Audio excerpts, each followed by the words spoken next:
Don't Cry, Big Bird. Story by Sarah Roberts. Pictures by Tom Lee.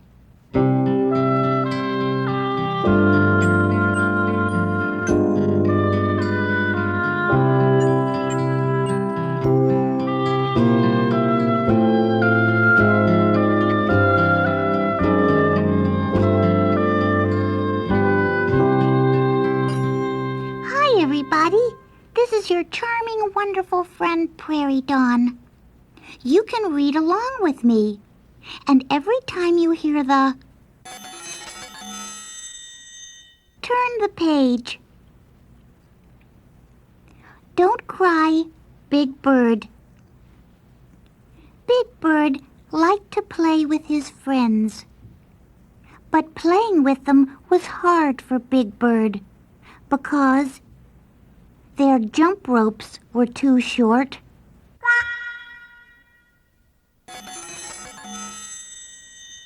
Their hopscotch boxes were too small. Their hide-and-seek hiding places were too little.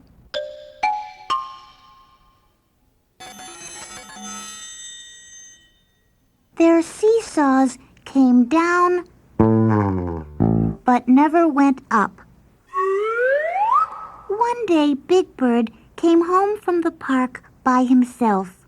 I am too big to play with my friends.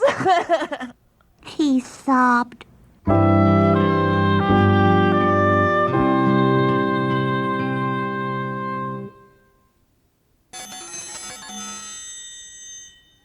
He was so busy crying, he did not see his friend Snuffleupagus. Don't cry, Bird. Said Snuffleupagus. You are not too big. Their games are too little. Big Bird jumped up. He stopped crying.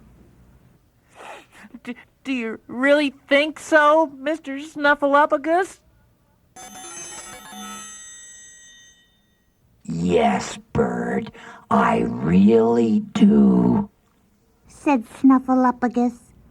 You are a very nice size. Big, like me. Then Big Bird had an idea. Hey, we are both big, so let's play together. Said Big Bird. Snuffleupagus shook his head. No, Bird, I can't play now.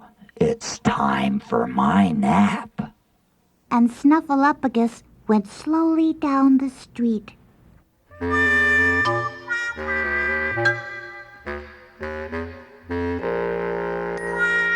It is nice to be big, Big Bird said sadly. but sometimes I wish I could make myself smaller. Back at the park, Ernie and Bert were thinking. If only Big Bird were smaller, then he could play with us. Said Ernie. Well, we can't make Big Bird smaller, Said Bert. but maybe we can make our games bigger, like this. And he tied 2 jump ropes together. Grover ran to get Big Bird. We have a big surprise for you. Said Grover. When Big Bird got to the park, Ernie and Bert were turning the big rope.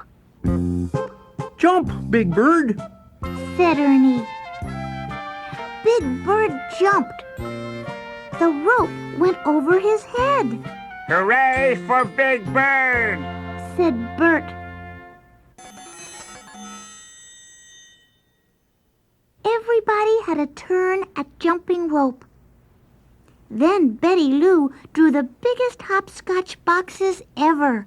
Come on, Big Bird, hop, she said. Big Bird hopped. Then he looked down. I did it right. He said. I did not step on the lines. Hooray for me!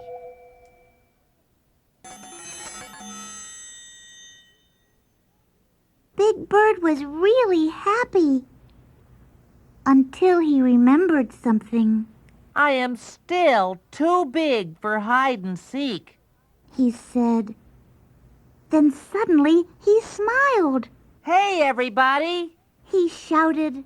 I do not have to hide. I can be it. I can look for you. Everybody played hide and seek, and Big Bird was it. Then they played on the seesaw. Big Bird sat on one end. All his friends sat on the other. The seesaw went up and down.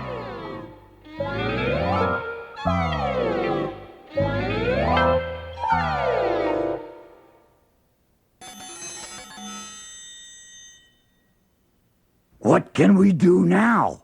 Asked Harry. Let's fly my new kite, said Betty Lou. She held the string and ran and ran and ran. The kite began to fly. It flew higher and higher until it hit the top of a tree. Bump! The kite fell down and stuck in the tree. Oh, no, cried Betty Lou. I'll never get my kite back now. Big Bird ran to Betty Lou. Don't cry, He said. I think I can help. Big Bird stood on his tiptoes. He reached high up and pulled down the kite. Here, Betty Lou. Said Big Bird. Your kite is as good as new. Hooray for Big Bird! Everyone cheered. Big Bird was very happy. Now, let's play my favorite game. He said. What game is that? Grover asked. Big Bird smiled. Giant steps.